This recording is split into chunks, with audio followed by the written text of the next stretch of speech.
নমস্কার বন্ধুরা, সিরিয়ালের সাতকাহন চ্যানেলে আপনাদের স্বাগত জানাই। চলে এসেছি ওমর দরদিয়া সিরিয়ালের সাতকাহন নিয়ে। দেখা যাচ্ছে বিদ্যুৎ তো ছেড়ে চলে এসেছিলো বাণীকে গ্রামে, বলেছিল যে এটা তোর বাচ্চা তুই বুঝ। তারপরে বাণী যখন শহরে আসে, তারপরে অনিরুদ্ধর ওকে নিজের বাড়িতে রাখে, আর অনিরুদ্ধর গাড়িতেই বাণীর বাবা চাপা পড়ে মরে যায়। তো সেটাও একটা অপরাধবোধ কাজ করছিল, আর সেই জন্যে বাণীর অনিরুদ্ধর উপর খুব রাগ। তবে হ্যাঁ, এটাও একটা বাণী এইখানে থেকেছে, কিন্তু ওকে বিদ্যুৎ শান্তিতে থাকতেই দিচ্ছে না। মানে কখনো বাণীকে অশান্তি করছে। বাণী একটা হোটেল, একটা কাকা বলে, ওই কাকার চায়ের দোকান ছিল, সেই চায়ের দোকানটাকে একটা বড় করে একটা ধাবার মতন বানিয়েছে বাণী আর ওই কাকাটা মিলে, মানে বাণীর প্রচেষ্টাতেই। তো সেইখানেও যে ভাঙচুর করে, মানে ওকে শান্তিই দেয় না। আর এদিকে মৌলি যে আছে, ও অনিরুদ্ধর বাগদত্তা, মানে ও নিজেকে তাই ভাবে। আর ওর ঠাকুমারও ইচ্ছে যে অনিরুদ্ধ বিয়ে করুক, আর ঠাকুমাও নানা রকম চেষ্টা চালিয়ে যায় মানে বাণীকে এখান থেকে ভাগাবার জন্যে। কিন্তু অনিরুদ্ধ যে আছে, সে বাণীর মেয়েটাকে খুব ভালোবাসে।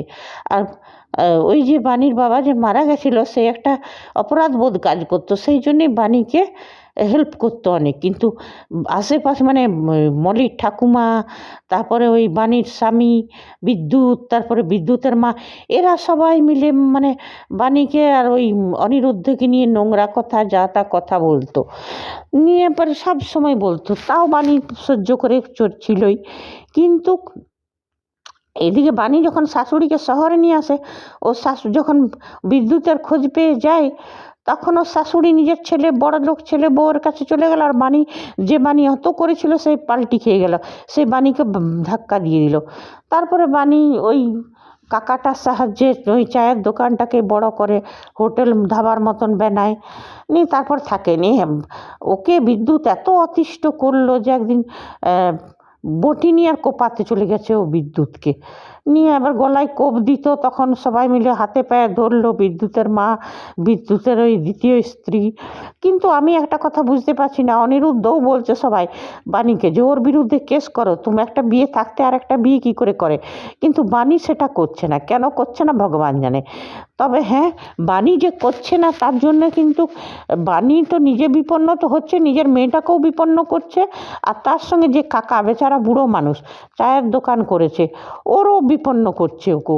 ওর ওইখানে যে মারধর করে, কোনো দিন যদি মেরে দেয়, সেটাই কি বাণী নেবে? তো বাণী কী ভেবে বিদ্যুৎকে ছেড়ে দিচ্ছে। এইবারে দেখা যাচ্ছে বিদ্যুৎ আবার কোর্টে অ্যাপিল করেছে নিজের মেয়ের কাস্টাডি নেবার জন্যে। এবার কোর্ট কি ফয়সলা করে কি জানি। আর এখন দেখা যাক অনিরুদ্ধ কি করে। বন্ধুরা, আপনারা যদি চান তা আমি এই আজ আমি এতটুকুই বলছি। আপনারা যদি চান তো কমেন্ট করে জানাবেন, তাহলে দরদিয়ার আমি ভিডিও দিতে থাকবো আপনাদেরকে। আর আমার সাথে সহমত আছেন কিনা সেটাও বলবেন, কেন আমি চাইছি না যে বাণী এত সহ্য করুক। আমরা চাই যে বাণী বিদ্যুৎকে কোর্টে বাণীও কেস করুক বিদ্যুতের বিরুদ্ধে, যে একটা বউ থাকতে আর বিয়ে করেছে, সেই সুবাদে জেল খাটাক। আর সেইটাতে যদি আপনারা সহমত থাকেন তো কমেন্ট করবেন, না থাকেন তাও করবেন। আপনারা যদি আমার কাছে এই ওমর দরদিয়ার ভিডিও দেখতে চান তাহলে কমেন্ট করে জানাবেন, আমি নিয়মিত ভিডিও দিব। ধন্যবাদ, বাই।